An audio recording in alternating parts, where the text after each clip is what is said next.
What is up, my ninjas? I'm Strident and welcome to another video.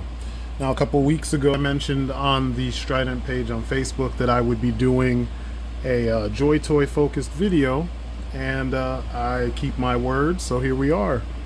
So for those of you who have no idea, I have always been an import collector.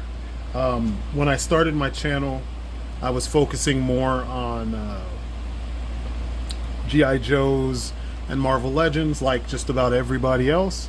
And then I made a switch and started going into imports. I asked for help, and I think I got like one guy who gave me help on that stuff. And from there, thank you so much. From there, I continued.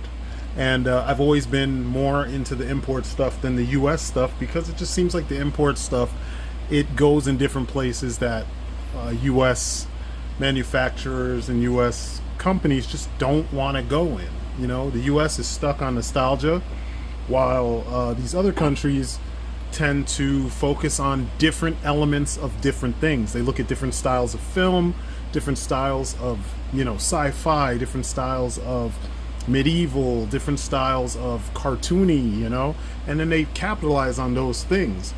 And that's kind of more my wheelhouse. I got into Joytoy figures a couple years back. Actually, it's been more than a couple years back, but some years back I picked up the takeaway mech. It's this tiny little dude over here.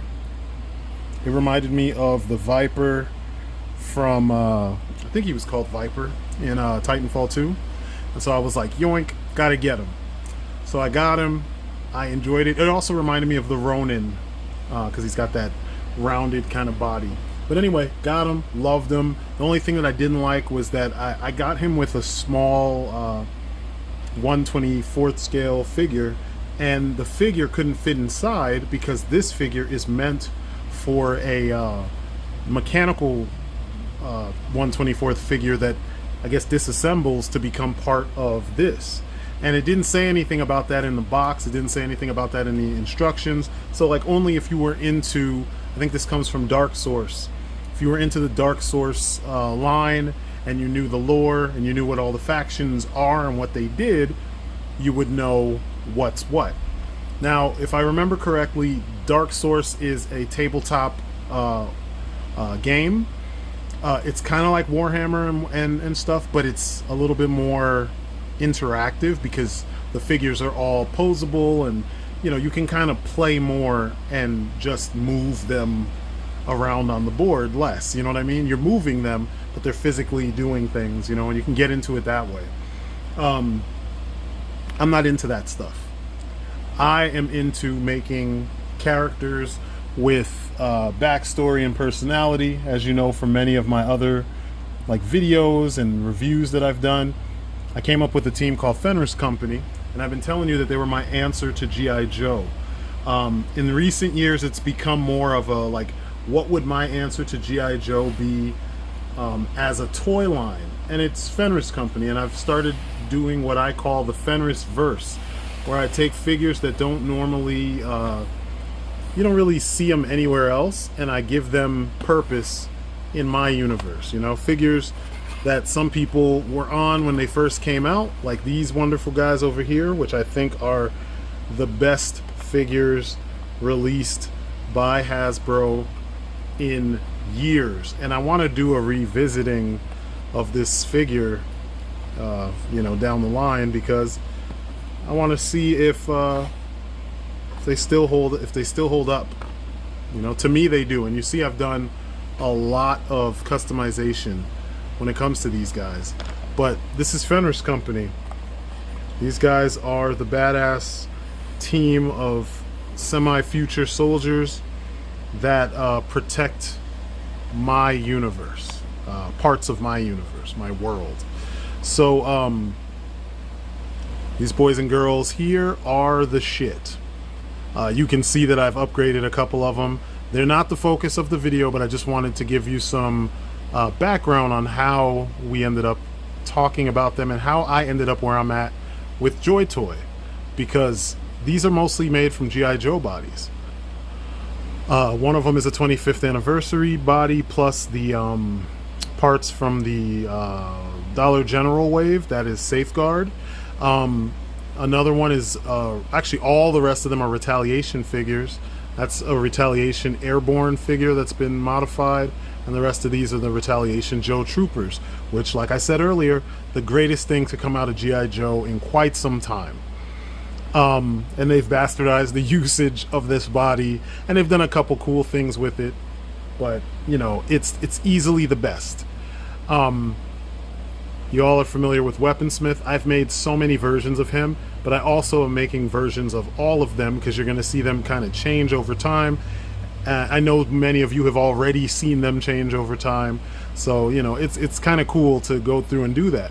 You guys know that I've been always working on my team, Fenris Company, and I give them upgrades every now and then when I come up with better ideas, so that I can fully visualize each of the characters that make up this wonderful team, that if I had the, you know, the resources, and I had, you know, a company behind me or something, or just, you know, some quality I don't know, capital to do it, this would be my answer to G.I. Joe. Ever since Pursuit of Cobra, my favorite Joes always had the more future warfare aesthetic. So as you can see, I have upgraded my team to make them a little bit more along the lines of what I always wanted. So I know you guys are here for Joytoy specifically. So first, I'm going to give you this update real quick on Fenris Company and some of the other stuff I'm working on, and then we're going to jump all the way up into the Joytoy stuff. Recently, I had a huge order come in from Marauders, and I had some characters. I made some new characters. I'm going to show them to you eventually, but that's not the focus of today's video. Today's video is all about the Fenris-Verse and Joytoy. More so Joytoy, because most of their products make up my Fenris-Verse. And I know you hear the term, and some of you are probably like, so when are we going to get to see all this stuff? Unfortunately, when you're trying to do something and do it right, it takes time. It takes a lot of, you know, starting over, scrapping what you did before, you know, getting rid of things that you did that didn't necessarily work as well, and then, you know, making changes to the things you've already done. So as you can see with Weaponsmith, I've done a lot with him. A lot of it is on his back, but I'll show you here so that you can get an idea. So before, I just had that knife down there because I wanted him to be, you know, he has, all of them have weaponry for close quarters battle as well as long and medium range battle. But over time I was like, you know, I like having things that would separate each of the characters, but things that unify them. So besides the greens, that's why I use this costume.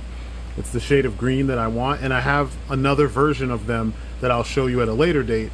I'm still in the process of getting them together, where they all wear green as well, but the designs are a little bit more on the futuristic like side, you know, like they're gonna take some, they're ready for war, you know.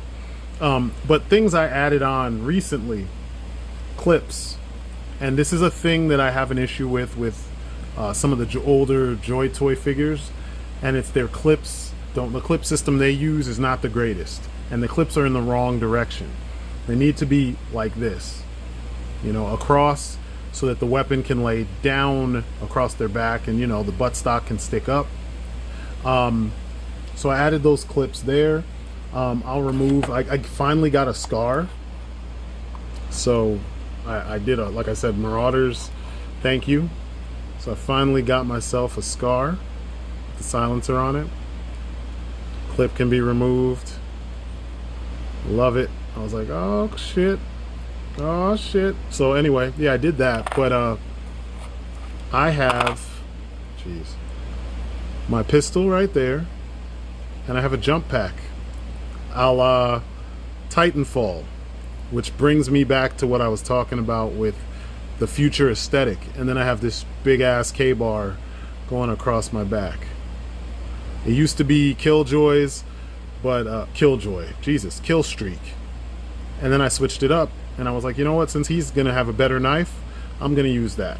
So I can have a bigger knife, and it's easier for these hands that they have to hold, even though they hold other things very well. So, you know, I'm doing little things to make them unique and to have them battle ready for the universe that I'm creating for them to inhabit. Something that you'll see on all of them, if you notice, I always have a silencer on whatever I use, because when I played Rainbow Six Vegas and the older Rainbow Six games, I always used the silencer because it made it difficult for the enemy to know where I was coming from. In reality, it just suppresses your muzzle flash, and it cuts down on the sound from a distance, but if you're indoors it doesn't. But you know, in the world of entertainment, it does more. You know, it makes shit really quiet. Watch John Wick Chapter 2 with gunmen, guns. Look at that beautiful belt. There we go. Look at that belt. Look at that belt. Look at that belt. You see the guns all over the place? He's got a silencer also. Look at that gun right there. He's got the one on his hip. So on this side, he's got the two single action guns. And then on here, he's got the semi-auto. And then just a fast firing Kimber. And then of course he's got his rifle. That's his mutant power. And then his knife is up top here. It's a regular Joe style knife. Kill streak. Kukri knife. Heavier armor, so he can take some shots, you know. His pistol's on his side, just like gunman. And he's got his axe on his back. Got one of those Marauders axes. I love this thing. Thank you, Marauders, for even coming up with that. It's beautiful. I know that's how they work in real life. He's got his rifle. He's got his silencer right there. So yeah, he's been upgraded. Old man is still the same. Arc light, still the same. He just has a helmet on now, so that you can see his, you know, when he's ready for piloting. This looks like a pilot now. Who else? Let me move that out of the way. I don't want to knock down anybody else by accident, because you know I'll do it. All I added with Safeguard is this clip on her bag, so I could put a knife, or you know, put a like a med kit or something hanging off of there, or not even a med kit. I could put a silencer or something, or another pistol, because she's got to have weaponry. She's kind of a heavy, but she's there to protect, not to kill. She helps bring you back to life. Fix It gave him a rifle, a different rifle. It's similar to what we normally use. It's got a clip on his back for the rifle. His knife is sitting right there. Pistol, silencer. That's all he needed, because he's got to be mobile, so everything is on his back. One shot. Heavier gear, heavier armor. I'm using that heavier, I think in Rainbow Six they called it the Colossus armor. Colossus style armor. He's got the clips right here in the pouches. And on his back, he's got his G18, the motion finder, and then he's got his sniper rifle. And that's it. That's really all I wanted to show you with them. But they exist in a universe that I came up with, in which it's somewhat semi-future, you know, like an alternate Earth. And on this alternate Earth, we have different threats that are a little bit more in the sci-fi, you know, realm than what we're used to from most toy lines, especially military toy lines. I have never been 100% modern. I am always more in the future war kind of area. I always liked Terminator. I always liked Contra. My universe is heavily based on Contra. There's a lot of characters that were based on Contra. So that's why it is the way it is. Joytoy fits that perfectly. Apparently Joytoy has been around for a very long time. We just didn't know because a lot of the franchises or licenses they used to work on were things that I don't think many of us, I can speak for myself, and I know I wasn't necessarily interested in it. And I have a feeling too that a lot of their work was overseas. So they did their own representation of, their takes on things for the overseas markets, whereas you had companies like Lennard and Hasbro and Mattel doing that stuff here in the U.S. domestically. I want to say a few years back, I always want to say it's been about 10 years, but I'll just say, a few years back, they jumped into doing these kinds of 1/18 scale. Actually, I think they started with 1/27 scale figures with their Dark Source line. It's a beautiful line. The figures are nuts. I mean, look at the detail on this guy. It's like, how is this even possible? Look at this guy. Well, let's move closer. Yeah, how is this even possible to do this much detail with a 1/24th scale dude, And look at this. When I say 1/24th scale, I know some people will be like, how big is that exactly? I'm going to stand him up next to one of the Fenris company figures so you can get a better idea of how small this dude is, because he is tiny. And, apologies for the semi-dead air, but, it's one of those things, man. It's a beautiful sight to behold. There's actually a couple. Actually, let me take this off. That'll make it easier. There we go. Almost all his gear is removable.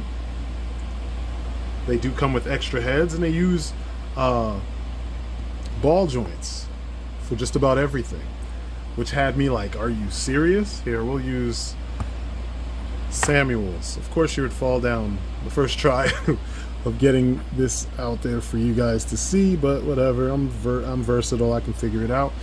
Let's look down and let's zoom in. Look at that. And there's no loss in detail. It's nuts. And all the figures that they make in that scale are about, it's like that, so much detail. The posability is awesome. Got double jointed knees, the elbows bend a little bit more than 90 degrees. Nice ball pin hinge shoulders, and then you have swivels and ball joints just about everywhere else. Neck joint, it's got a ball jointed neck, ball jointed ankles, so it's really easy to move them around. Or is it a pin swivel? Oh, this is a pin swivel in here. On my other one, the newer one that came with God of War 86, it's all ball joints. So there's slight variation in the figures, but you get the end result is so beautiful. You know what I mean? It's more than what we get stateside. So when I saw these guys, I was like, yo, this is where my collection is going to move to, because everything that I wanted in my other figures is present here. I mean, like, you see what I make my guys look like. I mean, let's use Killstreak.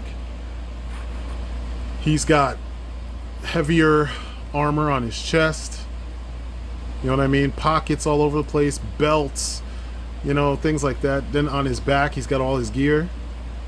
And then let's grab a random Joytoy figure so you can see what I'm talking about. Let's use the Marine from Hardcore Coldplay. Let's see, there you go. Put your gun up, sir, so we can take a look at you. You got all the armor on the front, as you can see. There you go. And then on the back, look at all the gear. That's what I like. That's where my mind goes when I start creating characters, you know what I mean?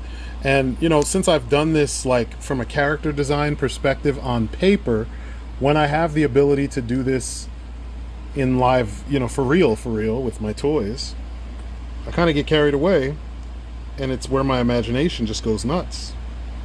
So, having the ability to do that is pretty dope, and seeing Joytoy kind of revel in that aesthetic, it makes me extremely happy. Now, does that mean that I'm just completely like future only? No, no, no, no, no. I still do. You know, I'm keeping my Joes. I'm not getting rid of them. I still love my Joes. You know, there's the nostalgia factor there to a point. But, you know, I have the semi-realistic guys right here in the Navy, the Marine, what are they? The Navy Marine PLA 3-pack. I love these guys. Really cool looking figures. Lots of cool detail. Hey.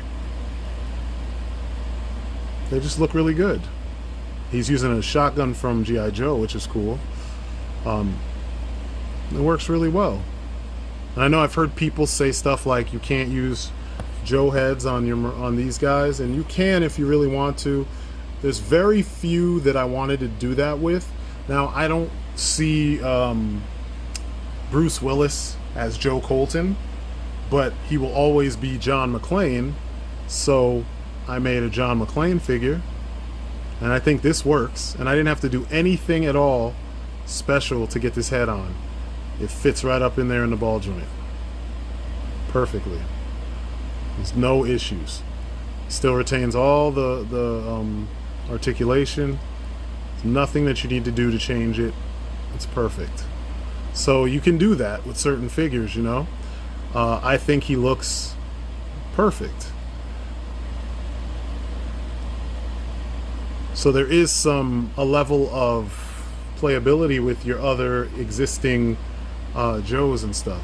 So, you know, that part is up to you. But in my universe, these forces that you see here and some other stuff that I haven't pulled out yet, they make up my Fenris-Verse, because the Fenris-Verse kind of, it's more of a futuristic universe that has things that coincide with the Joe-verse. But today, instead of talking about the Fenris-Verse as its own thing, we're going to talk about Joytoy, which is the company that made all these figures, and I'm going to give you my feeling and my view on this company coming out of nowhere and blowing Hasbro out of the fucking water with the quality and the designs and just, you know, the variety of characters.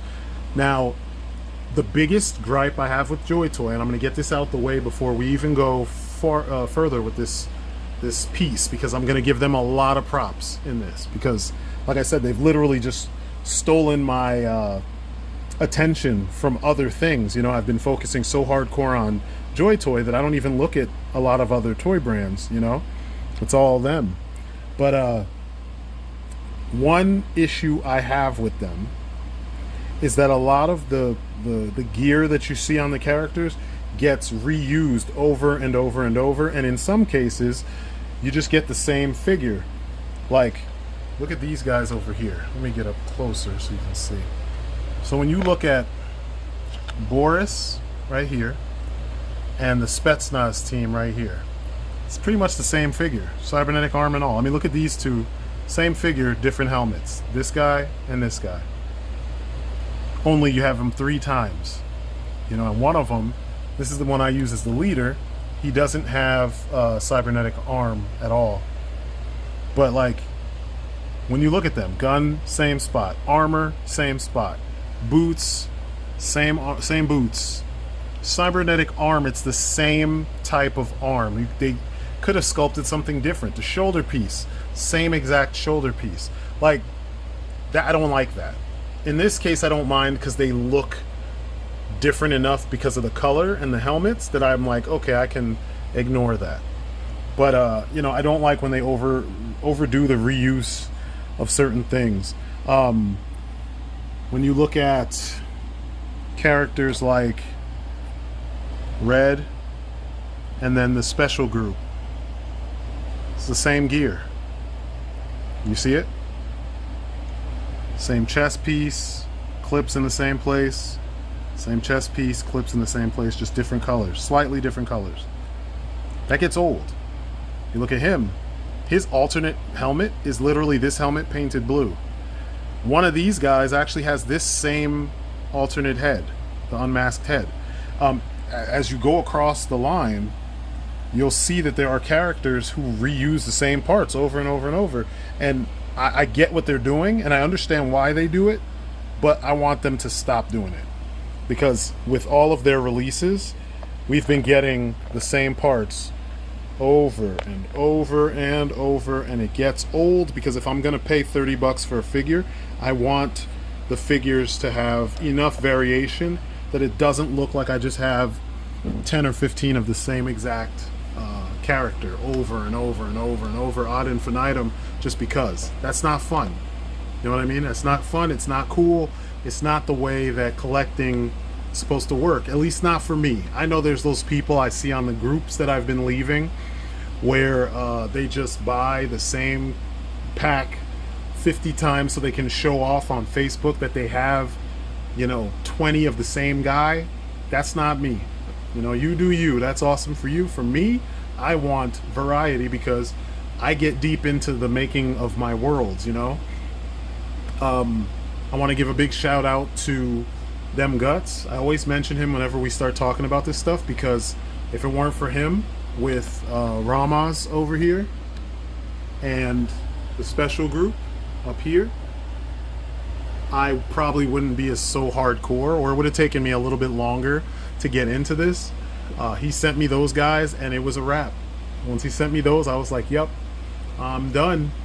And then me and Action Figure Addict 112, we've been always talking about Joytoy and stuff, and then we jumped in. He jumped in a little bit after me, but it's been like a there's characters he got before me, and then after I see how the figure turned out, then I jumped on him too, you know. So and vice versa. So, you know, thank you. I've been a fan of Joytoy for a minute, and the thing that I love the most is that you get your money's worth. Now, they haven't always been perfect. They had to learn and, you know, improve over time, but I mean, who doesn't? That's literally life. But things like paint apps, like when I got Boris, I talked about this in the video review of Boris. Let me take him off this box. His paint was terrible on his arm. It chipped off. You can kind of even see it now. Let me get up close to him so you can see. See that on his shoulder right there? You can see the flesh shining through. It sucked. And then I don't like magnets. I hate magnets on my toys, and he's a little slack. You know? It's a little bit slack. I didn't enjoy that, but overall I love this figure. It's really dope. The detailing is like just on a different level, and you know, I was really happy when I got him. You know, for a free figure from a subscriber, that's fucking awesome. Again, thank you, Them Guts, because of you, I'm in this. I'm all the way in on this. You know, but yeah, paint chipped off a lot back in the day, and some people had joint warpage. I didn't have any of the joint warpage. I just had paint chipping, and just the way some of the figures felt. Mainly the, you know, these guys here and these guys here, which are the early Joytoy figures. They use a slightly different body than all the rest of these guys. And by the time we got to Hell's Fifth, right over here,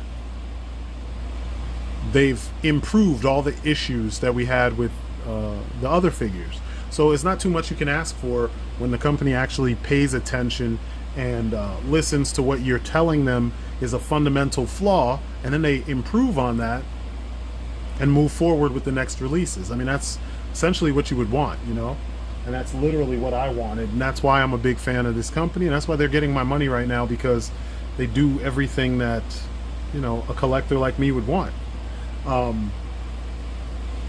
I kind of, part of me wants to be selfish about it in hopes that he doesn't, they don't get, they don't blow up as much as some of the other companies do, because I like having the ability to go to, you know, the seller we go to online and get the figures for the price that they're, you know, at cost, and not have to deal with the bullshit that we deal with domestic figures and the just rampant you know, bullshit from scalpers and all that stuff. Like, have you ever tried to buy one of these on eBay? Like, do it. Look, just go look at the prices on eBay. These things go for stupid prices. Like, this whole set for these guys over here, I'll tell you more about them in my universe later, but this was the Airborne set. They were about 70 bucks. I think I got them for 70. Online, they're selling 1 or 2 of them for 70 bucks. Like, are you fucking kidding me? That doesn't even make sense. This 3-pack here, this was like 50, maybe close to 60 once shipping and everything was added, and they're selling individual ones for 60. I'm like, come on guys, like, stop. Same thing with the city police. Individual members of the city police are going for the price 70 bucks, or I think that's what I paid, 75 for the whole set, and that's what they're going for by themselves. It just doesn't make sense, you know?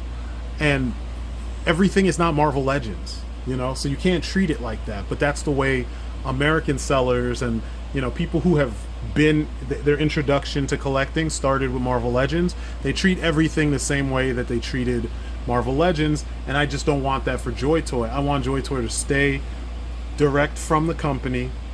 I want them to be in charge of the, you know, still have a decent hold on how the market treats their figures, you know.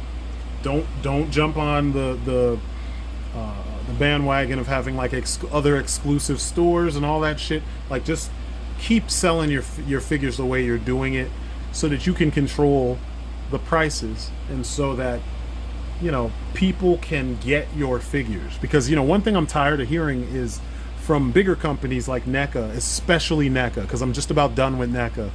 Oh, we didn't know that the demand was going to be so high. Who would ever have thought that someone would get the license to the Ninja Turtles and not do that because they foresee a huge interest in that line because of the Turtles being so big? Who would have thunk it? Who would do something utilizing the Turtles as an IP and then having stores order 2 of their figures per store? 2 boxes, 2 packages, not the full case, but 2 figures, 2 sets of their own for, you know, each store. Like, that makes no sense. Like, 2 packs, 4 figures total for your whole store when it comes to Ninja Turtles. And that's what they're doing with Walmart's, with the stuff that they've rolled out not too long ago, and that makes no sense. Joytoy seems to be able to meet the demand, and I'm loving it, you know. And I kind of love the fact that because they do this near future aesthetic, the near future aesthetic is not everybody's cup of tea. Some people are still complaining about wanting all the real world stuff, even though they have Airborne, they have Marines, they have you know, PLA, like modern PLA field teams, the PLA Marines. They have what's the other one? They don't have SAS, but they have SEAL Team 6. They have SWAT. They have, you know, the police, the city police I just showed you there. They have the hardcore Coldplay Marine, as well as the Paladin. They have some of the Crossfire figures. It's like there's so many that are pretty realistic. How can you complain when they move off into the more futuristic stuff, you know? And I see that a lot in the groups. That's why I left a lot of these groups, is because I'm tired of just hearing people whine and then watching them you know, just post hauls all day long. That's all they do, is hauls.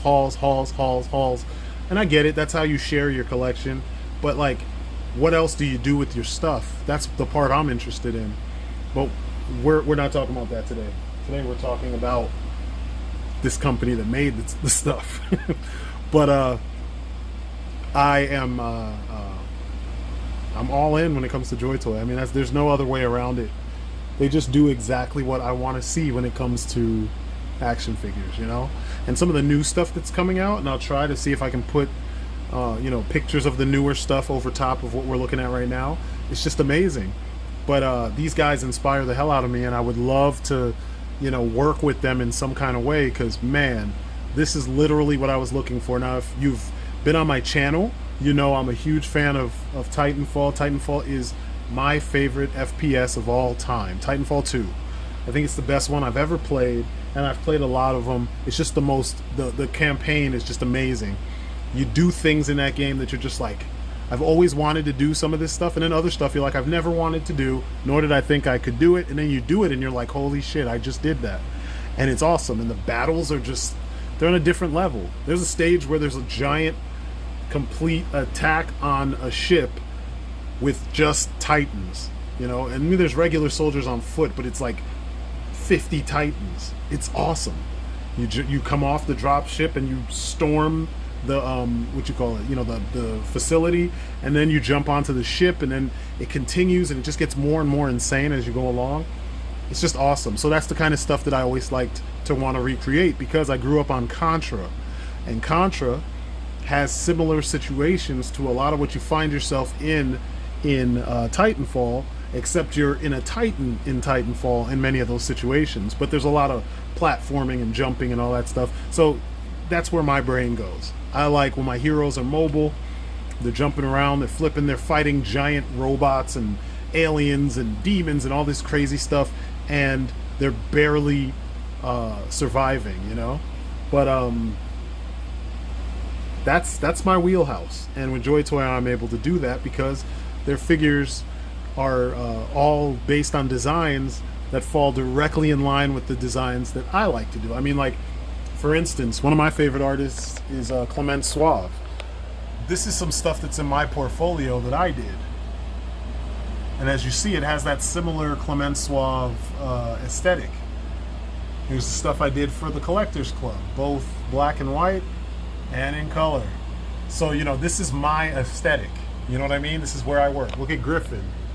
This was the work in progress for my poster. I put the poster in my son's room. I've done it a couple times. I just don't have room for it up here, but look at Griffin's gear. He's the guy in yellow and gray.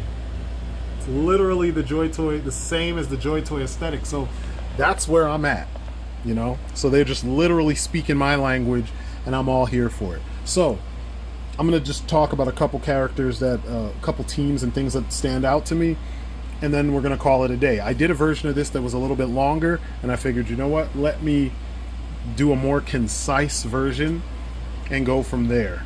So we're gonna jump into it, and we're going to start with the last, let's see, what was the last thing I picked up? Oh, the last group of things I picked up was these 6 right here. And yeah, I've come up with some cool story for them. I'm not going to give you all of it because I don't like announcing what I'm thinking before I actually get to fully, you know, announce it, fully show you in action and everything, because then, you know, it creates room for people to bite. Come on now. There we go. We'll just stay like that. So these guys here are called Hell's Fifth. They are Hell's Fifth Company. They are from the Skeleton Forces, which is part of the War Stars line. I don't know if it's a full-on line. It looks like it. It's got its own title. It's part of the Hardcore Coldplay series of figures. I love these guys. In my universe, because they don't have names, they're just A, B, and C. I came up with some quick things. The one I'll give you so you guys can get an idea of, you know, where I'm coming from with stuff is the guy in the middle. That is Yen Wang. He is the most decorated soldier in the Skeleton Forces, and he is the leader of this team. His skill and his exploits have earned him the nickname Yen Wang. Yen Wang is the Chinese god of death. So this dude is one of those like Metal Gear Solid, Metal Gear Rising level, badass, powerful soldiers that, you know, people know him across the world because of his service record and deeds on the battlefield. He is just not someone you want to fuck with. His problem and his story is a very Metal Gear story, and I'll give you that much in this this video. Essentially, he comes from a time in my universe where things were nuts. It was just tons of fighting.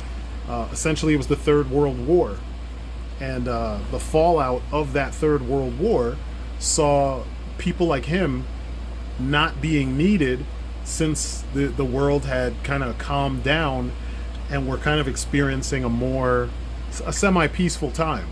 So his idea was to create disturbances that would allow for the need for soldiers of his caliber to come back into the fold, because he didn't like peacetime. I mean, he was telling himself that during battle, but he became so addicted to it because he became so good at it that it's the only life he can live.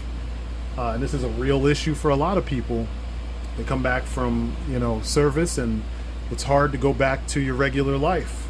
So this is just more of the fantastical version, which is what my universe is all about, the fantastical. I take themes and things that happen and I jump fully into the fantastical because it's more interesting and it's more fun. And honestly, just like many of my friends that have served, you don't want to relive the realistic, stressful trauma that you went through while you were, you know, serving.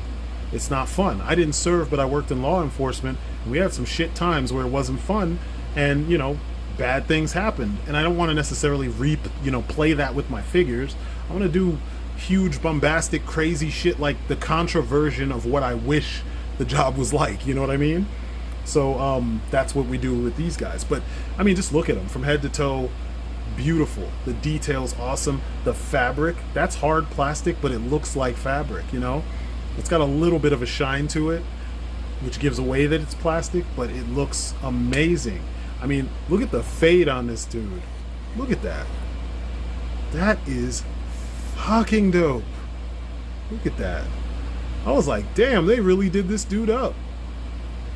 And the sculpt, it's like, this is why when companies start talking about, you know, it costing so much for molds and blah, blah, blah, most people 3D print. Even the smaller companies are 3D printing. Why aren't these larger companies 3D printing, and why aren't you guys saying that to them in response? Don't listen to them the way we listened to Scott Knightlick when he told us all these rumors and stories about DCUC, when in reality it was the folks mismanaging the property. They're 3D printing, and when you 3D print, you end up with this level of detail, and I love it. I mean, look at it. It's fucking phenomenal. So yeah, he's gonna be one of those badasses that, you know, even though he's misguided, he's pretty dope. It's gonna be fun to see him perform and fight and handle whatever comes his way. And you know, when he crosses paths eventually with our boys in a certain team, it'll be awesome to see you know, how that works. Now, one of the things I want to say about these guys is there was, and here's an example of a company going above and beyond when it comes to what they offer us. So when this was released, this shield came with it had a handle on it that was like rubbery, and I actually might be able to find that shield handle. I'll show you guys. Yep, here's my box of Joytoy crap. I shouldn't even say crap because it's mostly good stuff. It's all good stuff. Replacement parts are a big deal to me. You give me replacement parts, I am your friend, because now I can fix my figures if anything happens to them.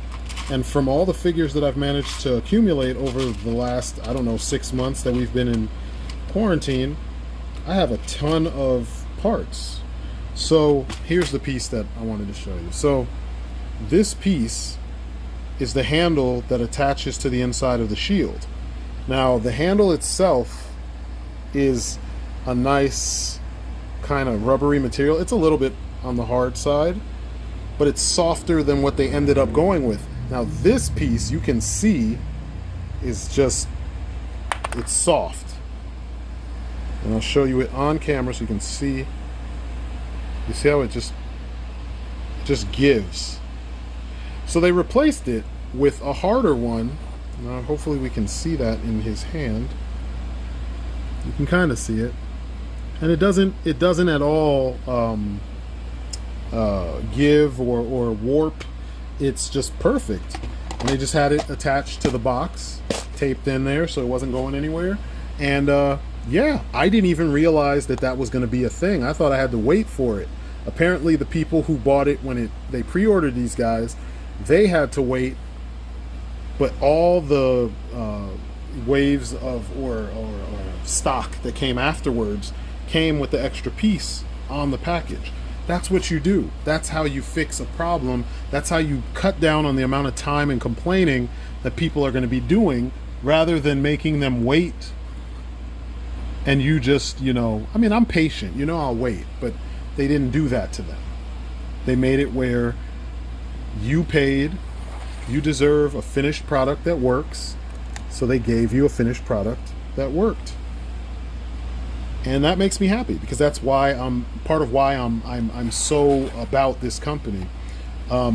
It's just like when I talked about Good Smile, when I got Mizuhara Haozuki.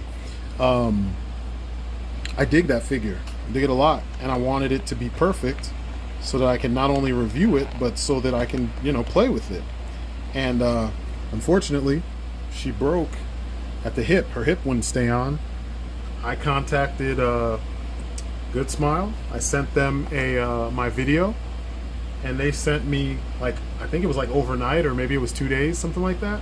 Sent me a new leg for the figure. She's as good as new. There's no issues. That's the way it should be.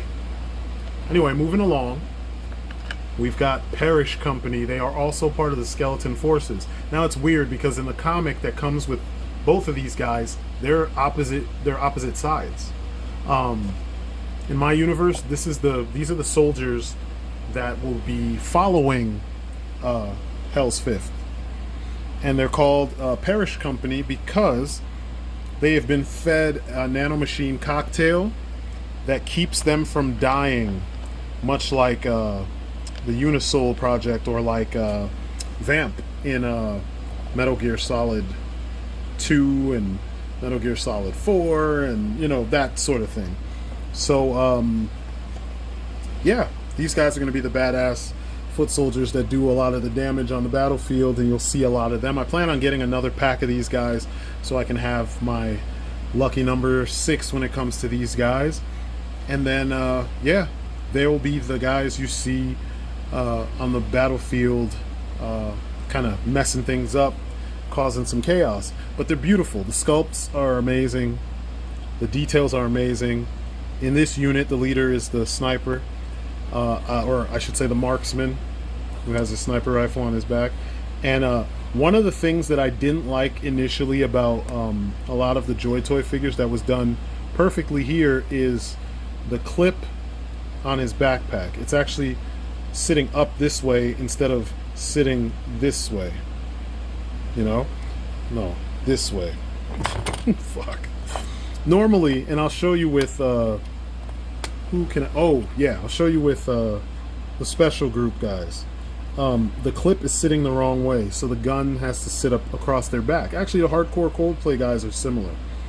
I don't like that. That's not the way it should be, because what if you have a long weapon, then you can't walk through a door because your your weapon is in the way.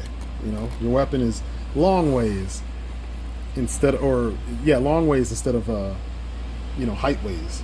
But let me show you with this dude. Of course, and now it's okay. We won't use him. I'll show you here with him. So you can see the clip. Well, his clip is in the wrong way. Alright, move back, guys, so I can show them. You see where the clip is? That gray clip right there. If you try to put a gun in there, you would have to put the gun. You would have to put the gun this way, because that's the way the clip works. See that? No one would ever put a gun like that, but I'm just showing you for the sake of the clip. It needs to be up and down, like this clip. Like with Marauders figures. I mean, you can orient the Marauders stuff the way you want it, but you see how it is. Everything is out of the way, it's up and down. That works. So it's kind of weird that, that's how they've been doing it, and then they fixed it on these guys who come with the same backpacks as the PLA, the Marines, the Navy Marines from the PLA team, the 3-pack. So anyway, that's one of those things. I guess as I come across things that remind me of stuff that I've had issues with them, I'll just go into detail about them. But yeah, that's one of them. I don't like that. It frustrates me. But I love these guys. They look really cool, look really badass. And like a thing I've been seeing online is a lot of people complaining about the futuristic nature of them with their helmets and blah, blah, blah. And people are bitching and moaning about this being futuristic. And I'm just like, you don't need to buy everything. If you don't like futuristic stuff, ignore that fear of being left out and just go for the realistic shit. That's your jam. Stick with it. That saves some for other people. But what you have is more of a slightly greedy kind of perspective. And I wish that there was a little less of that, you know? Why buy a thing so that you can get on a website and complain about it? You know, you didn't have to buy it. Nobody forced you. Where, you know, the company and the rest of us are kind of happy you did because it helps support the company and keep them going. But at the same time, they'll keep going. If the people loving their work are still buying all this stuff, yeah, they'll keep going. I mean, that's pretty much how they've been going as it, you know, as it is that people who really love what they do are putting their money where their mouths are and they're voting with their wallets, you know? Why would you choose to buy something you don't like? It sends the wrong message to the company because they don't know that they did something you didn't like because you still bought it. And for you, you got something that you didn't want just sitting in your house, you know? I mean, at the end of the day, you paid, so the company gets money, so there's that. But, you know, why even waste the money if you don't really want a thing, you know? And I'm saying this as someone who loves this stuff and who, you know, it's beneficial if we buy it. But, like, if you don't like a thing, you have the right to vote with your wallet. But anyway, that's Parish Company in my universe. I like the idea. I loved Universal Soldier, so I always wanted to have a team that, you know, that's their gimmick. I just watched the Old Guard. Of course you'd fall over. This guy's been giving me grief for the last couple days. I watched the Old Guard last weekend and I liked it, or maybe it was the weekend before last. Anyway, I liked it. I mean, it's Highlander with soldiers, you know, but it was really well written, well choreographed. There's some good fight scenes in there, and Charlize was killing them. Jesus, killing them. I mean, she already kills it. She's fucking dope, but like, God, she was killing it. Yeah, you know, think that, but on the bad guy side, you know, they've become bad guys because they are kind of obsessed with the wrong ideology right now, the wrong purpose. You don't have to force war. War is kind of an eventuality, a human eventuality. We go to war to deal with certain things.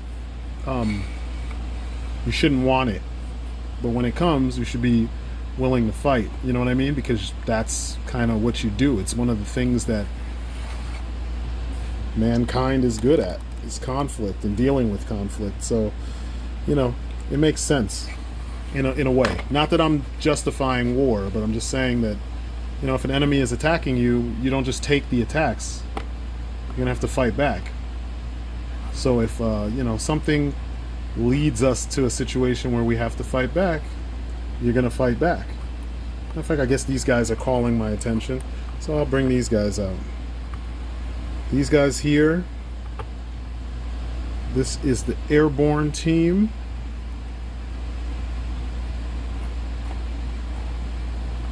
In my universe, they are the Occult Special Forces attack and defense team.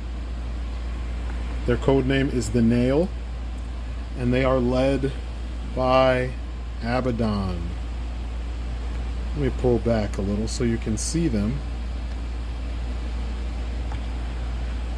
So Abaddon, you've seen before because I've shown you, you know, his development over the last couple years, and he is all about the occult, you know, research and defense, and he fights with the Spear of Longinus, so he is somewhat of a badass, you know. If you do your research, you know exactly what that is and where it comes from and why it is what it is. And it is a pretty serious weapon. So anyway, yeah, when he defects from the Earth Guard, which is the overall team that the good guys in this story belong to, he brings his guys with him. And they're pretty hard to kill too, because they fight monsters and demons and such, so their weapons are modified, you know, made with specific metals, and they use specific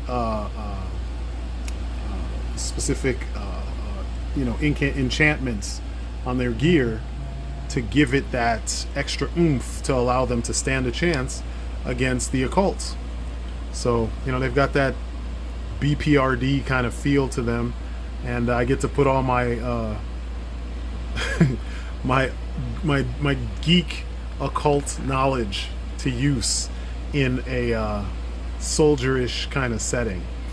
Initially I was going to get a whole bunch of these to just be the soldiers for the Earth Guard, but I'm like, black clad, everything gets tired. I don't want to do that. So because they reminded me of Jinro, I was like, you know what? I'm going to have this group be the, you know, kind of the quiet, somewhat stereotypical, you know, military killers that you imagine, but they're so efficient because they got that way from fighting, you know, the supernatural and stuff. So anyway, yeah, that's what these guys are, and I love their look. They're kind of light on gear in comparison to the other guys, but they have their pistols, and then they have their rifles, and then as you can see with some of the, with these two, I gave them whatchamacallit, some better weapons, more powerful weapons. Their leader is the guy in the middle. That is Major Sever. Yeah, I want him to be the more soldier-like of the bunch, you know? He's the guy, kind of like what, in the 90s, how most teams operated, you know? He always had that clean-cut, straight-to-the-point Cyclops-type dude. That's him. I imagine him, if it was a movie, he'd be played by Jason Statham. But yeah, these guys are fun. They're awesome. I always forget I have them, because when I play with them, I put them in their transport, which is that big locust-looking thing that you've seen in my... it's a True Heroes vehicle from the Laser line. And yeah, I put them in there, and then I forget them in there sometimes. And then, you know, it's not until the next mission I have for them that I'm like, oh shit, I still have these guys. I need to use them. Let me go get them. Where did I leave them? So, yeah. There's them. And then, let me get you out of here, because you don't need to be here. And then, let's talk about, I guess we could talk about the... Let's talk a little bit about the the interdimensional police force. The multiverse police force. Get them off their containers. And that's another thing I like, is these containers, where you can put the, you know, the top on there if you want, and put them in there, or take them out this way. And they took it even a step further with the newer ones, because the newer ones, you can put the top in there like that, or you could put it on top up here, or you can use up here to store their weaponry, because as you can see, it's like a container top, which is so nice. But I guess it's only fitting I bring her out too, because she kind of has had her run in with the multiverse agency. So the idea with the multiverse agency, it's just a fun idea. One of my favorite movies of all time. Fun movie. I like to go back to it from time to time. Fitting, no pun intended, is Time Cop. I like both movies, Time Cop 1 and Time Cop 2. Time Cop 1 had Jean-Claude Van Damme. Time Cop 2 had Jason Scott Lee, who played Bruce Lee in the Bruce Lee story. Except in this, he's not doing a Bruce Lee impression. It kind of feels like he's paying homage. You know what I mean? Like because he does some Jeet Kune Do and everything, or like Bruce Lee style Jeet Kune Do, but the film itself is not It's not a Bruce Lee film. But I like it. I like it a lot. It's really fun. Move back and do that. There you go. But the idea would be that you have criminals that go back in time, different periods and stuff, and you know, they try to get away with something in the wrong time period, you know, which would cause ripples throughout the time stream. And in other cases, they go to other places in the multiverse and commit crimes there, because maybe that universe doesn't have as hardcore of a, you know, police force or military or whatever, or it does, and they steal something from there to come back here to their own universe and conquer it, you know, or at least solidify a better place. So these guys follow them there, and it's kind of like Quantum Leap or like Time Tracks. I don't know if you guys remember that. So they go through a big old portal, go to, you know, follow the person that did the stealing or the perpetrating, and then they stop them and then bring them back, and they end up like this. And this chick here, I know her name was Kwai. Pretty dope figure. I mean, really dope detail and everything. That skirt is weird and kind of annoying because it just can't lay down. But it kind of, you can see they were inspired by Harley. I call her Balalaika. She is a Russian merc, and she's like a famous one, you know what I mean? That name comes from Black Lagoon. It's one of my favorite animes of all time. It's the only one about bad guys that I'm really big on, and Balalaika was a pretty badass character in that, so I was like, you know what, let's do this. So anyway, that's their area, you know. I loved Time Cop. Love it, love it, love it. I love that era. The jokes are awesome. The action makes sense. And he didn't hold back. You know, when it got too much, like he was knocking people out and it felt like it. But when it got too much where that was no longer an option, he just starts murking folks. And it's back at the height of Van Damme's popularity, which it was so much fun for me. But anyway, we're not talking about that. I'm just letting you know where my inspiration for these guys is coming from, for what I'm doing with them. So you have Agent Red and you have Agent Blue. Did I just knock something off? I think I did. Yep, that clip that I've been talking about that I'm gonna fix. Yeah, I did knock it off. That's perfect though. I can turn it the way I want it now. That works. But yeah, I like the way these guys look. Their articulation is really nice. I like the helmet. It feels like it's in the same universe as this helmet. I love it. Feels cool. I dig the way the characters look, and like with me, I'm not going to reuse the same head over and over throughout my collection, so you're not going to see anyone else with this head. This belongs to him and that's it. Helmets, that's a different story. If I get another figure with a similar helmet, I'll use that. Yeah, these guys are just really well done. I mean, look at the amount of detail, weapons, armor. Like, they look like they would be in the shit, deep in the shit. Come on, stay in focus. I think the knife even comes out, and I think both of them have the same, if I'm not mistaken, they have a lot of the same gear, just a slightly different sculpt. Am I right? Yeah, and it's weird. See, his clip is up and down, whereas his clip was, you know, across. So now I'm going to switch it and put it up and down, and then it will do its thing.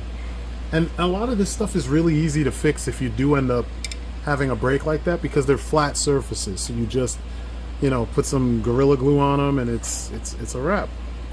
But as you can see, it's just a ton of detail. Tons of detail, and that's what it's all about. The articulation is in surface of all that. It's in service, I'm sorry, of all that detail, and it works really well. So yeah, these guys are made of Win. Balalaika is made of Win, or Kwai, for those of you who want to go with the name on the package. She actually comes from the game Crossfire, along with Fox Hunter. This is Captain H in my universe. She's dope. I reviewed her. Check out her review. It is totally worth it. I had fun with it. It's very simple. I was trying out some new things with the style, but fun figure, really good figure. We need more female figures. So I'm not really going to go into more of the figures right now. Let's talk a little bit about the mechs, and then I'm going to close off with things that I feel that Joytoy should do, and I hope they do, because there's a number of things that I'm looking forward to from them. I love the fact that they're doing the thing that like G.I. Joe just wouldn't do. Like G.I. Joe, for some reason, they forget that you could do all of the things. You don't have to only do one thing all the time, you know? I mean, it's cool when you stick to your thing, you know, and if G.I. Joe would stick to its thing and give us like all the versions of the figures, like give us a cartoon line instead of putting all that money into a 6-inch line, or do a cartoon line, do a 6-inch line, and then also have some of those figures, those characters represented in both.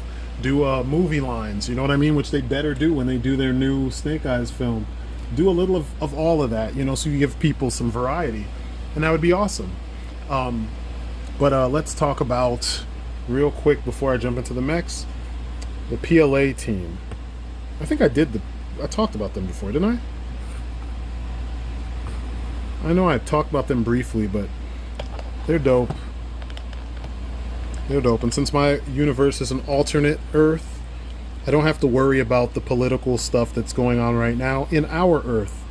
I can make up my own. I always have them act as a member of a they're in league with the United Nations and their special groups, and so we use them that way so they can actually interact with the Joes and stuff like that. These guys have perfect articulation. Their weapons are pretty good. The loadout they come with is really good. You see they come with a weapon that's not very common, which is pretty dope. I have the dude in the middle using one of the Night Viper shotguns. I love that shotty. It's perfect. And if it works well with your Joes, the handle's not too big. It works well with other figures too. So you can see you have like the ability to cross play with these guys. They're not too far beyond what you normally get. I know ODC mentioned some of the pistols are a little on the skinny side, and yeah, that's true. They are on the skinny side. When you compare them to Joe pistols, they're small, but proportionately they're more realistic. They feel like the size that most pistols are. The Joe's weapons are often oversized. Now when you compare them to Marauders, I think they're close. They're very close, and I dig that. But yeah, these guys are fun. They're some of my favorites, and they're so simple, and we use them alongside the G.I. Joes, which is cool. And I mean, they don't look too far beyond some of your Joe forces. I mean, like, let's put this dude, the Steel Brigade, next to one of them so you can see what they look like together, and they don't look too like different. They look just, God man, I'm looking like I'm some kind of amateur. They look like they could work together. They got enough dirt on each other, just a little bit of dirt. Of course, the sculpting and just the engineering of the Joytoy figure makes him almost look like a real guy. You can barely see joints and stuff, whereas the Joe, I mean, it looks like he looks like an old toy. You know what I mean? Like, he's dope, don't get me wrong, he's fun, but he looks like an old toy. Even how he stands up, just look at his feet. It's like, yeah, you're a toy. This guy, if I lit him correctly, I could fool you and you could believe he was an actual person. And I've seen pictures where people have pulled that off, you know. So, you know, it is a slight difference, but in action, when you're actually playing with them, you're not really going to feel that big of a difference, other than maybe how well he can chamber his rifle and he can't. You know what I mean? He does a decent job for a G.I. Joe, but it's nothing in comparison to this. So, yeah, PLA team is dope. If you ever see them for a decent price, and I think they're pretty cheap too. I didn't pay more than 50 for the whole team, 50 or 60 for the whole team, so you should pick them up. I think they're worth it, and I think you will enjoy it. So, I'm going to take a quick break, and then we're going to talk about the Titans, or the Steel Knights, or the mechs. All right, so let's finish off this video. We're going to talk about the Steel Knights, or the mechs, the various titans, so to speak. Now, one thing Joytoy excelled at, and it's the thing that got me here, are these titans. The takeaway mech, or LP as I like to call him, because of those call numbers and letters over here, or serial numbers. That was the first one I got a couple years back, several years back actually. Nice small mecha, or titan, whatever you want to call him, and he's got a lot of cool detail on him. And what I dug the most is that he's kind of a small frame that looks agile, and I'll pose him a little bit so you guys can see what I'm talking about. But I mean, he's like an 8-inch action figure. I mean, he is an 8-inch action figure, but he's like a traditional 8-inch action figure with all that posability and everything. I mean, look at that. Oops. Did not mean to push that out of your hand, sir. Sorry. Fucking up my my little demonstration here. But oops, blade needs to be out. I hate when I see people posing their characters and they don't know the difference between the passive and aggressive. You know what I mean? Like, this is for attack, is the bladed edge, and then the flat edge is when you're not trying to kill the opponent. But anyway, as you can see, he's all kinds of posable, all kinds of articulation. I mean, even the individual feet, the toe pieces, you see that? The toes move, which is cool, because depending on what you're trying to do, depending on what kind of surface he's on, that helps you pose him better. He can hold the sword with both hands, so that helps, because he has like these very open shoulders, so you don't have to worry about the sword not having room to to move, which I like, which is something that bothers me with some of the other guys, because when they use guns, they should still have that kind of they should still have that kind of range of motion, and they don't. Not all of them do. But this guy is pretty dope. I can do all kinds of things. He reminds me of two of the mechs two of the titans out of Titanfall, those being Viper and Ronin. I think they use the same frame. I could be wrong. It's been a little while, but I know that this resembles both of those mechs, or titans, and that's what made me get it. Now, the issue I had with this one was that I didn't know, and based on the instructions and everything, nothing explained that this is this mech goes to a specific team or a specific operator, and you need to take that operator apart to put him into this. I bought one of the regular 1/24th scale dudes. I think I bought the UNX core dude, and I tried to put him in here, and I learned the hard way, it was really disappointing, that you can't do that. So as you can see, there's kind of like a torso space, but there's no room for legs or anything else, because I mean, that's not what goes in there. There's a specific type of troop. I can't remember if it was the grasshopper troopers or something else, but essentially they are biomechanical or cybernetic folks that you kind of disassemble to put their like carcass inside of that, and then they become the takeaway mech, which is pretty dope. I mean, detail wise, like in-universe detail wise, that's pretty damn awesome, for them to be that integrated into the Titan that they pilot. So, it's a cool idea. I just wish that on the the box in the instructions that it mentioned that. But this is what put me on my way to getting into the rest of these mechs, and I'm still going because they're so dope. But this was the first one. This is the takeaway mech. I don't know if you can find him now. I know there is an add-on set for him, and I'm planning on getting that because it looks really cool, and you can build hover bikes. I mean, who doesn't want hover bikes? And if you played Contra Hardcore, then you know that hover bikes are a thing. Actually, most of the Contra games have that in some way, shape, or form. Next up, we have Pongu. Now, Pongu here is the second of the Steel Knights that I have managed to pick up. And Pongu is huge, as you can see. Pongu dwarfs the others by a lot. I think he's the only person, or only Steel Knight that's similar in size to him is the dual blade swordsman on the far right. That one's tall. These are first generation Steel Knights, so they are larger, and that's part of why, you know, he's got a different kind of build. One thing I like about him is his joint tolerances are a lot more, they're tighter. So unlike the takeaway mech, you see how he's standing, I don't have to worry about it, you know. And then also, he came with a hammer that's as tall as he is. That was the big thing for me. This guy's whole construction is very robust and very chunky, and he's very heavy, you know, which is something that as time goes on, it seems like Joytoy moved away from.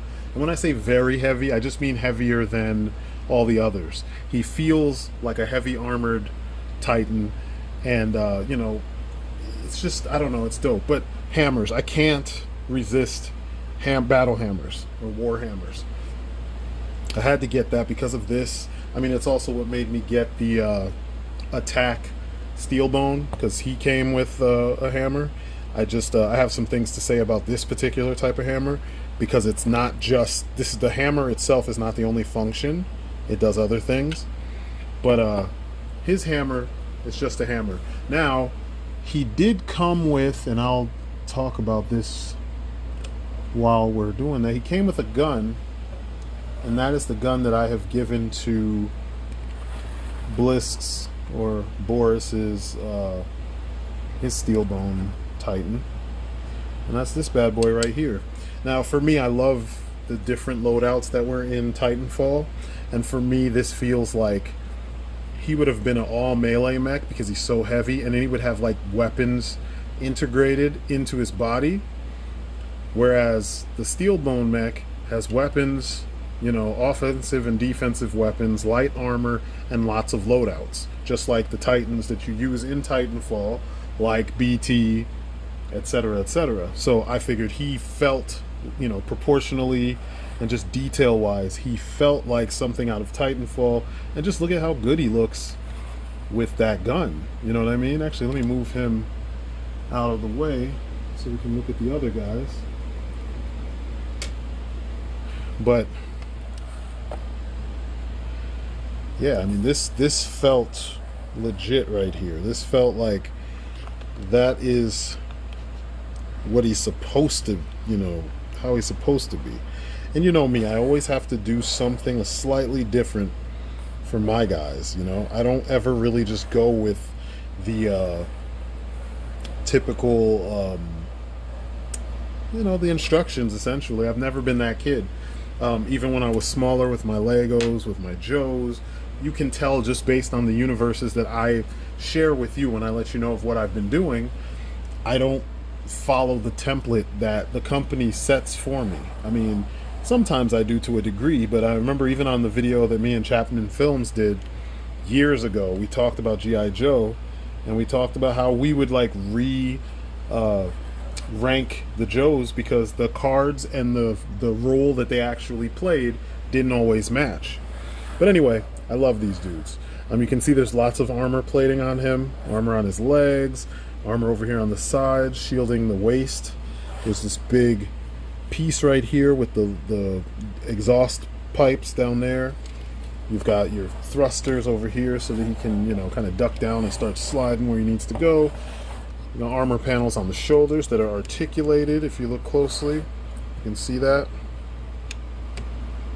which is pretty dope. Makes me extremely happy because it's the way it should be. Then you have, you know, these armor panels up here. You can tell the chest looks pretty armored, but it's just dope. And I figured this would be perfect for Blisk.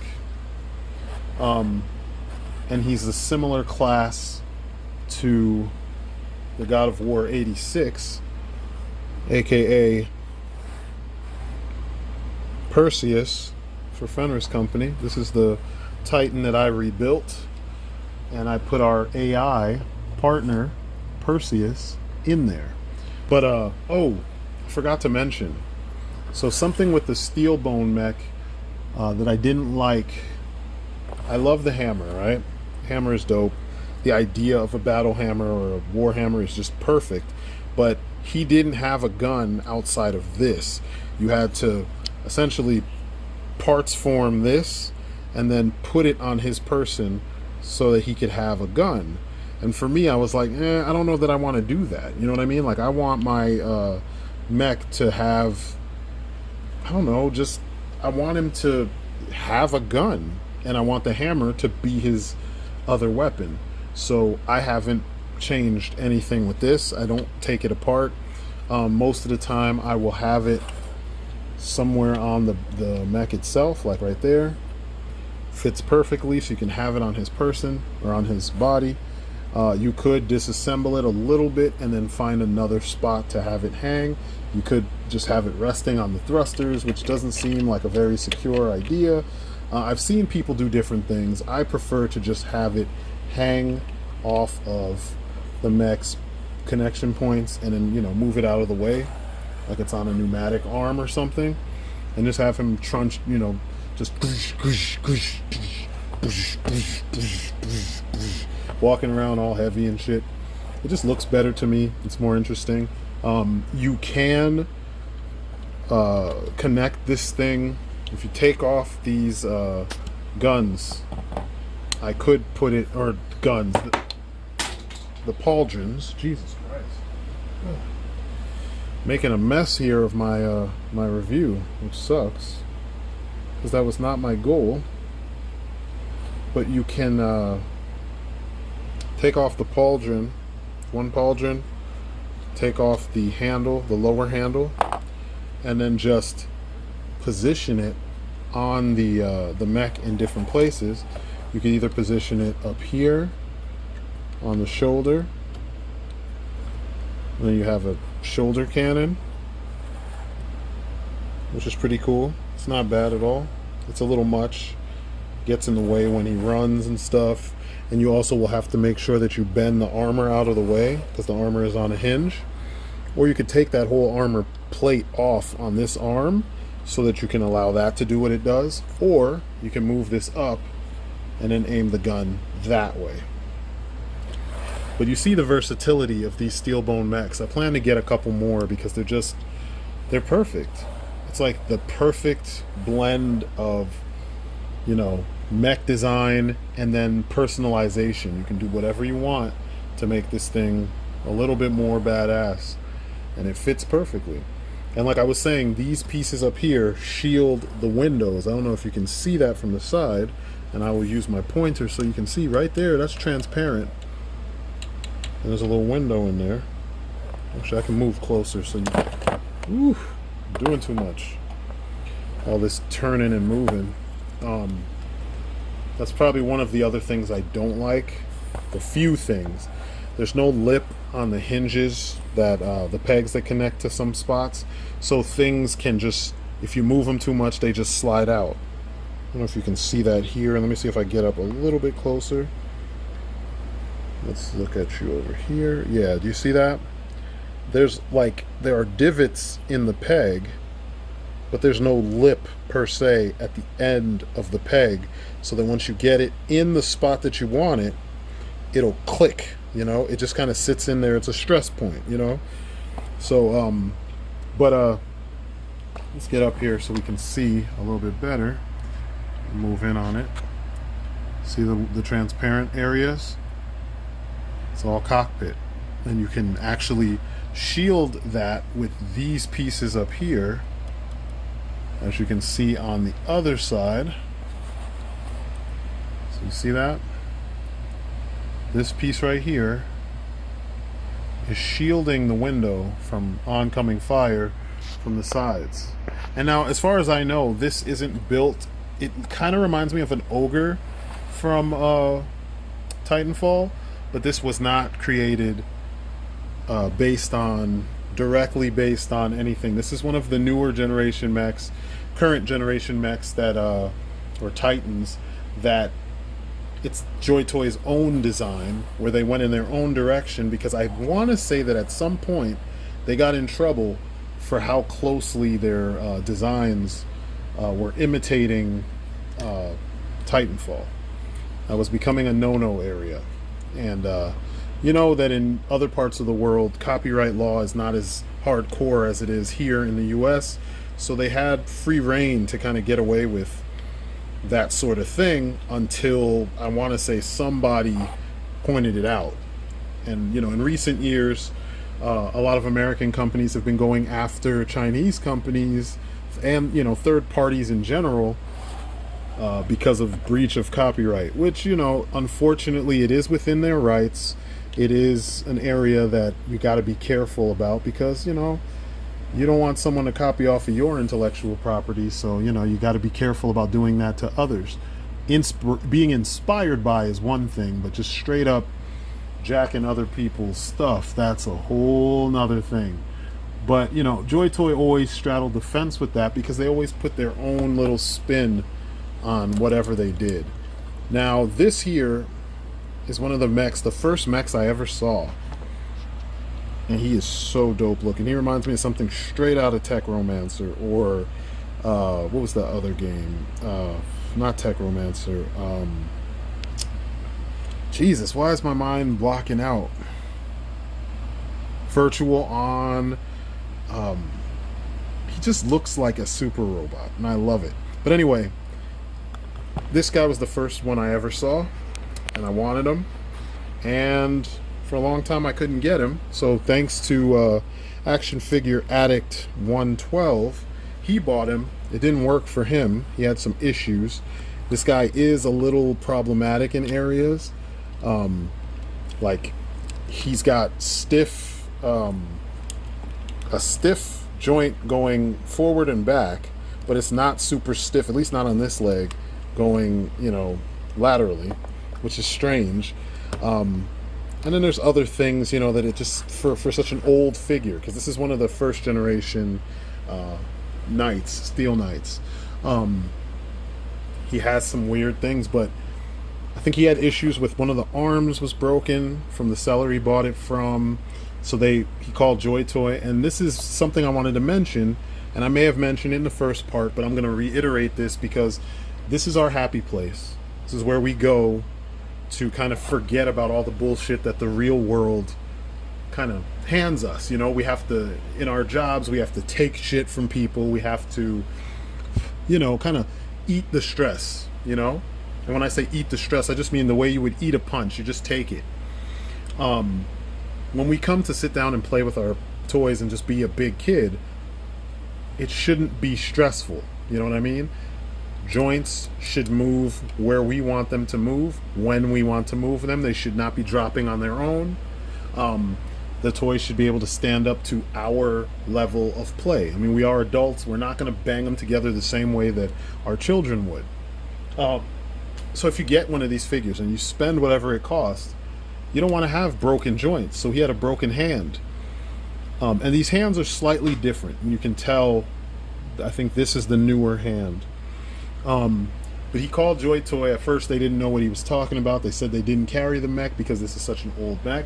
But after a couple conversations, they did find adequate fixes for this figure, and they sent him the new arm.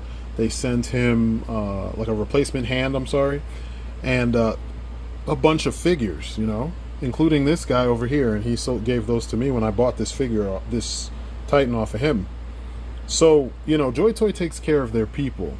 If we're gonna, you know, keep this company afloat and we're gonna buy into what they're selling, it's in their best interest to make sure that they do take care of us. And I don't mean be ignorant to the point where, you know, if a so-called fan or patron is saying shit like, you know, preferential shit. He should be blue. It sucks that he's not blue. You know what I mean? He should be motorized. You know, that kind of dumb shit where they sit there and they use their preference and they present it to you like it's a review.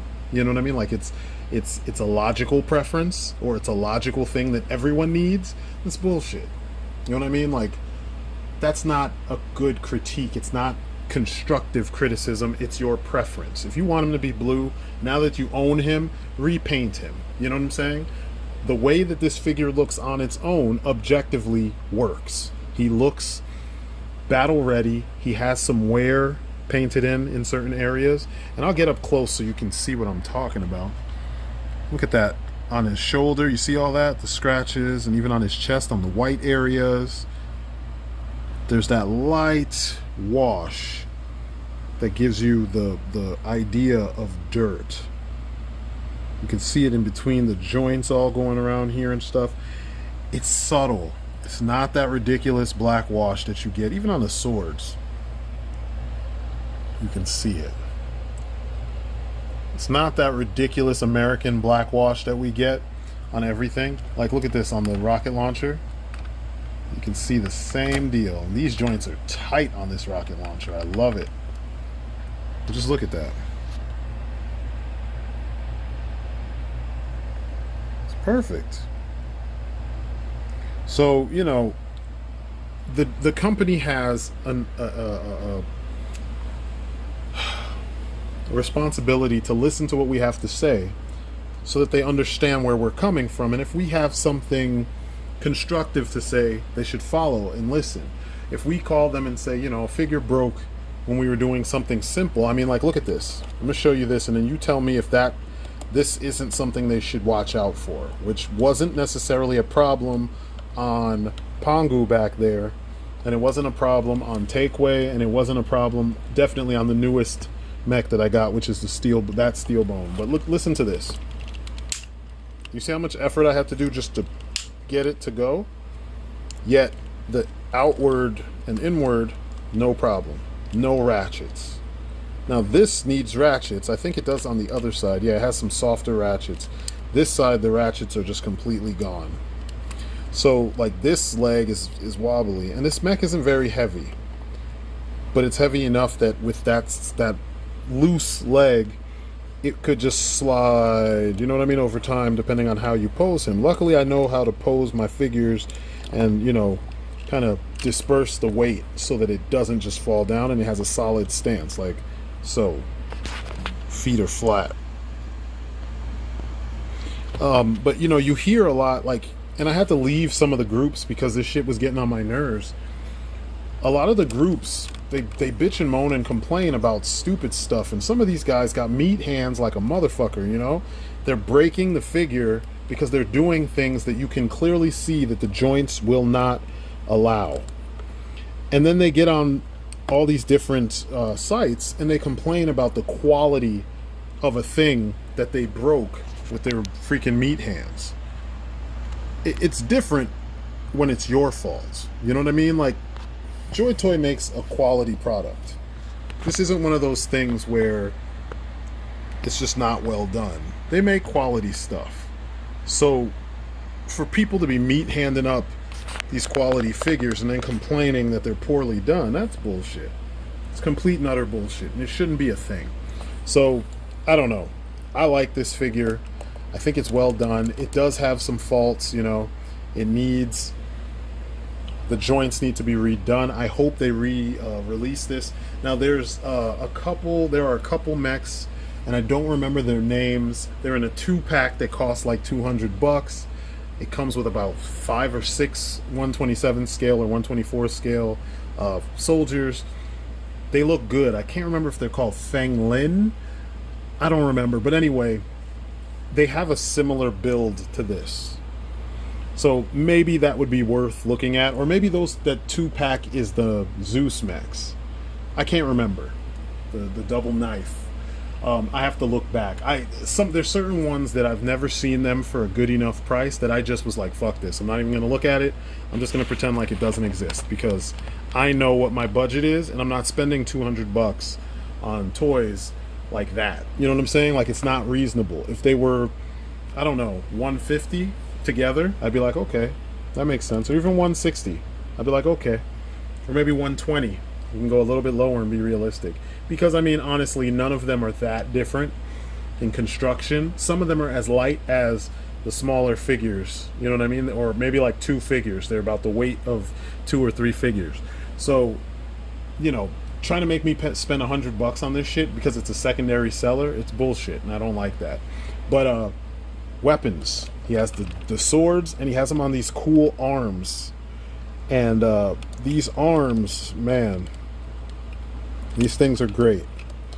I love the swords, but let me let you look at the arms real quick. You see the little clamp hands right there? And then the swords themselves, man. These swords are just, whew, they're dope. Straight up Titanfall. And they do work in their hands, if you want to put them in their hands. And there's like a little notch in the hand on this particular figure that you can fit a little, there's like a little key. Do you see that? Right there? And it fits right up in there in that little rectangular section so that he can hold this with a little bit more security. You just do that, and then you make sure you put the hands on top of it and the thumb on top of it, and then you have your swordsman holding the sword the way he should. And it just looks great. I mean, I don't have any issues with that, you know? But as far as the arm goes, the extra arms, let's look at those real quick. So, let's take this sword out of here. You can see these, sorry. Got me moving like I don't know how to play with these figures. Let's put him in a little Shaolin-ish kind of pose, somewhat. Because I picture this as like a martial arts focused mech, or, you know, Titan, more of a combat Titan. So he would be, you know, hardcore in battle, taking on multiple guys at the same time. And these pegs right here and right here, see them top and bottom, they go into the arms. Moving back a little, as you can see up there, you would just put them either like this, so you can you can use this peg too. I didn't even mention that. You see that big peg? So you have them top and bottom right there, or the big one on the flat end. So you see this is the flat end. You can put that in. You can put them in the arms here, or you can put them in the arms this way. I like to put them this way because it allows him to either swing, you can turn the arms around, or you can put it underneath so that the blade is facing down. But I do it this way just because. And then you have these cool arms.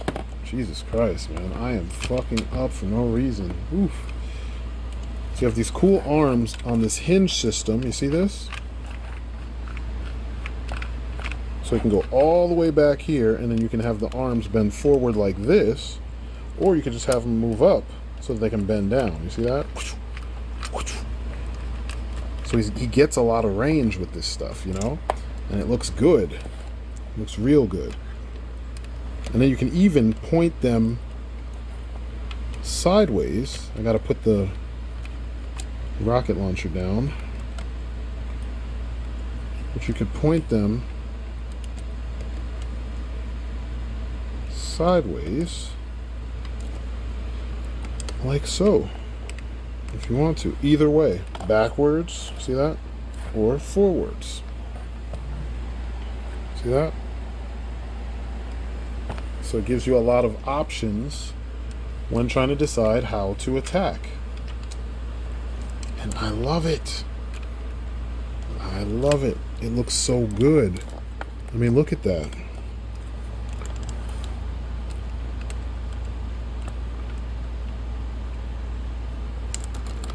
So imagine he's fighting a dude up front, like up close, and you can do this. I'm trying to be careful with these joints because I don't want to bust anything. But look at that.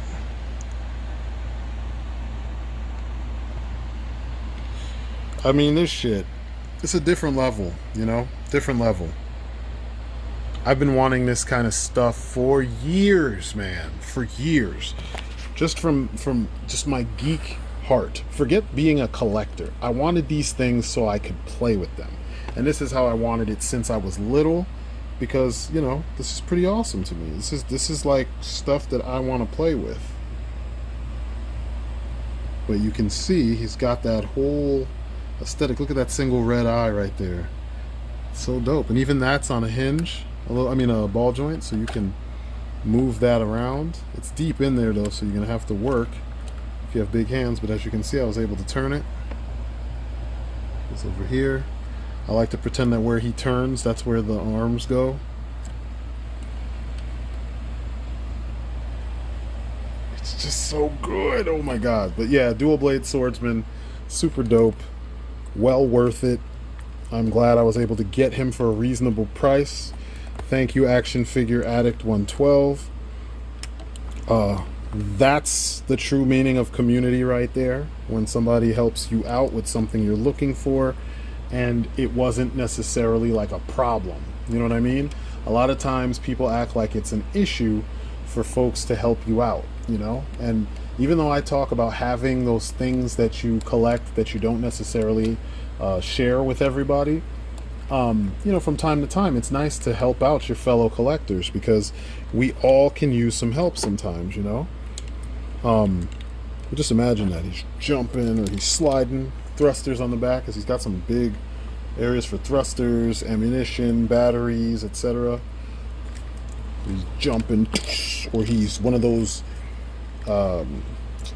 anime style dashes, you know what I mean? You see those from time to time. Just look at that. It's so dope. But anyway, that is the big boy. What's his face? The dual blade swordsman. It's one of my favorite of all of them. And then last but not least brings us to the God of War 86, aka Perseus. Now Perseus I got because of his resemblance to another Titan from Titanfall. The main character, or the main partner character in the game, BT. And this guy reminds me of BT so much. I was like, I have to get this guy. I have to. This isn't even a question of do I want to. It's a question of, you know, I want to. I have to get him. And again, Joytoy masterfully captured elements of the character without 100% ripping him off. You know, ripping off the game. I mean, anyone who sees this will say, you know, this is Titanfall. Like, you've captured the aesthetic so well that it's hard to hide from this. You know, it's hard to. Whew, Jesus, it's late, so forgive me. And it's almost Friday. I had to stop. I did part one, or the first hour of this, and then my son left for college, my older son. So I had to stop, help him, you know, get ready, see him off and all that, and then sit and kind of, you know, marinate on that, and then come back to this, because there's a lot. I can't believe I'm old enough and I have a kid who's in college. It's weird. And he was geeking out with me on this stuff before, you know, everything came, and it felt like he was only home for like a week. He was home for about a month and some change before having to leave for college. But he's not going to college in another country, so we'll see him sooner than later because he's closer, you know, and that makes me happy. But anyway, this is gonna be a while before we can really geek out in person about this cool shit, but I'll have more stuff to geek out about with him next time. But anyway, yeah, a lot going on, you know. Perseus, or God of War 86 as he's called by Joytoy. What I love about these figures is design-wise, you can totally see how they would handle things. Smoke grenades right here, right? Chaff grenades or giant incendiary grenades right here on the sides. They clip in, no issues. Look at that. It's beautiful, right? Then you have his big ass rifle. Look at that shit. And it has the, wow, has the wonderful blood for blood. Let me cover that up. Blood for blood. Some of those little sayings that they have on them kind of crack me up because they're so random. You know, like the whatchamacallit team, Hell's Fifth. It says force, or I'm sorry, power. Just randomly, power. Yeah, he better be powerful if he's the shield guy, you know? But some of that stuff is weird. I could do without it, but it's a nice touch. The caution stuff, I love that. But, you know, up top here on the canopy, it says destroy. Like, I don't need that. I think that's kind of weird. And they did the same thing on some of these guys. Yeah, it says force on their shoulder pads. You know what I mean? Like, you don't have to put that there. And it says destroy on one of the guns and things like that. You don't have to do that. That's not necessary. It's nice to see that the decals, they actually are that clear and crisp. But nah, you don't need to do all that. But this guy's dope. You can also unpeg the little connector piece. So you see this is what is holding the grenade in place. And so the same peg can fit on his shoulder if you want it. It can fit right there on his side if you want it. Wherever there's a little peg hole, you can put that there. And he has two of those. He has it on the other side as well, right here. It's just so dope. And then, ka-chow, ka-chow, ka-chow. He also has arms, just like the the dual blade swordsman, that extend, open up, and you have missiles in there. And you see they come out. Ooh, you can't see that. See that? I'm telling you, Joytoy did the damn thing. And these also could swivel.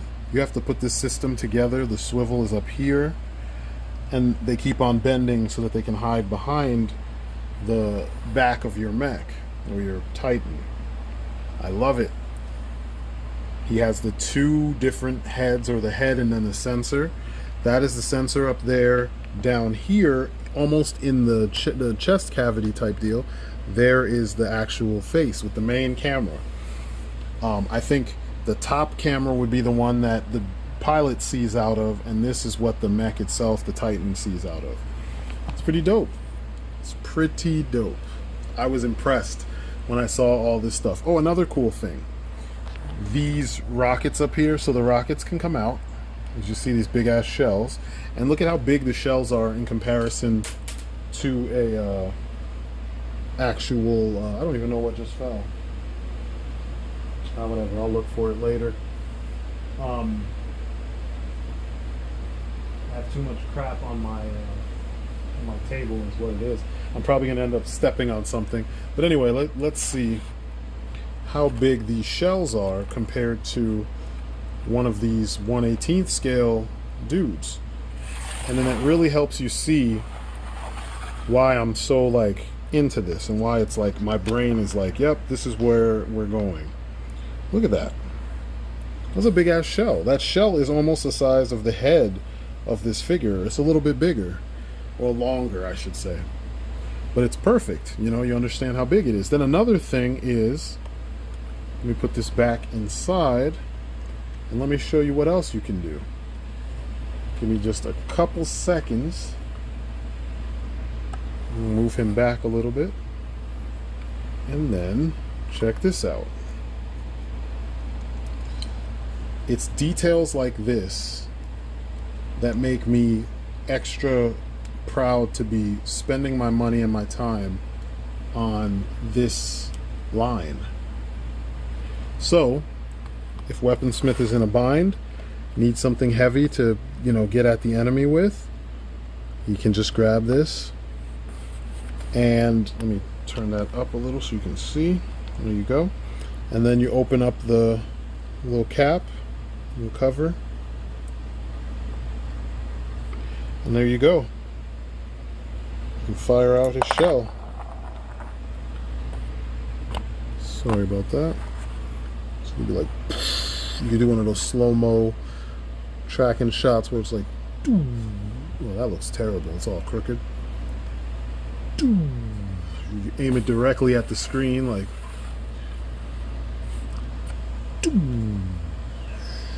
sorry, I gotta make sure I'm looking at the right place.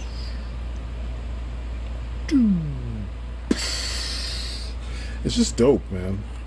It's dope. Like, support and support and support and support. You just constantly have things that they can do to support one another as a unit. So yeah, I mean, it's not too much else I can say. Joytoy is on a different level. This is why they've captured my attention. They've captured my whole, like, everything when it comes to why I like the things I like. And they're giving me ample, and others, you know, people who want to change, who want variety, because we haven't been getting that from Hasbro. They're giving that to us. So we finally can be like, you know, I finally have something else to keep my mind busy, something else for me to, like, geek out about, because, you know, Hasbro's not doing anything with their stuff. So it's nice to see someone come along and be like, yo, we're gonna challenge what Hasbro is doing. Now, I do have a criticism, and maybe someone in the comments, if you have God of War 86, you can tell me what you did to fix this. I know there's floor polish, and I know you could put, like, gaffer's tape or something like that, but I haven't had any luck with that stuff. But if you move his upper body too much, well, today it's staying on the right way, but usually it comes off because this peg is not it's a nice perfect peg, but the the socket doesn't seem to be deep enough, and if it is, there's not enough of a lip on the bottom part of this to keep it in place. So I don't know if I need to put something down on here and then put glue around it and put this on here and then lift it up and glue it on so that this can't release. Maybe that'll work, like a washer or something. Something probably about like this diameter. Put that down, you know, drill a hole in it that's big enough for this, put it here, or even if it's a C-clip type deal, and put it in here, then put it down on top and then push it up and see if it'll hold. For now, I put a little bit of extra tape on there, sticky side out, and it's double-sided actually, so it kind of helps. But and then the other gripe I have is what I was talking about with the takeaway mech. This is the best he can do holding his gun. He can't shoulder the rifle the way that the guys shoulder the rifle. So you see how this works? He can't do that. And that bothers me, because it should be something that he can do, but he can't do it because the space that is needed for his shoulders is too clunky up in here, so he can't go. You know what I mean? You see that extra round piece right here? I'll turn him sideways and you can see it right up in there. Let me use my pointer because my fingers are all chunky and shit. But right in here, it's too big. If we push that in to say about here, then this would have the range of motion where this square piece right here no longer butts up against that. And then he could move in closer and I could pull it up and he could aim the gun the right way. But for now, I mean, this works. I can work with what I got. This is just minor quibbles and just, you know, ideas and details that to me would fix the way things work. You know what I mean? But these are more logic-based things and actual engineering-based issues, and not just, I like blue, make everything blue. You know what I'm saying? That's not constructive. But that is my look at Joytoy, man. These guys are doing magical things. I'm loving everything that they're doing. It's captured my imagination hard. And, you know, it's just dope to have some kind of respite from G.I. Joe. I've I've grown tired of Hasbro's antics and their lack of selection in recent years, and the way that they just don't care. I mean, you can evidence of this is easily seen with the new retro, the quote-unquote retro packs that they just released. They're not retro. They're figures that were released just a couple years ago, you know, in Toys R Us. Those are 50th anniversary figures, which were also repackaged 30th and Pursuit of Cobra figures, and it's just dumb. You know what I mean? It's not handling your IP very well. But seeing the way this has been handled, all of this, I'm good with this. I'm good with where they're going. And I'm just ready to continue to get, you know, more into what they're doing. I hope that down the line I get to work with Joytoy on something. Let me design a couple figures. Let me be part of the process on some of them. I'm telling you, I've got ideas that would work wonders for this line, because like I said, this is all lined up with my aesthetics and, you know, the way I think and the way I design. And yeah, it just would be awesome. And even if that doesn't happen, I'm still going to be geeked about, you know, new releases and such, because these figures are just on a different level. It's not every day that we get a company that actually gives a shit enough to do so much of what these guys have been doing. And it's not, you know, every day that we get the level of like intricate detail that these cats have been coming up with, you know, and then good customer service to go with it. I mean, it's a wrap. I mean, I can't get shit done when I call Hasbro. I don't know how other people manage to pull that off, but I can't.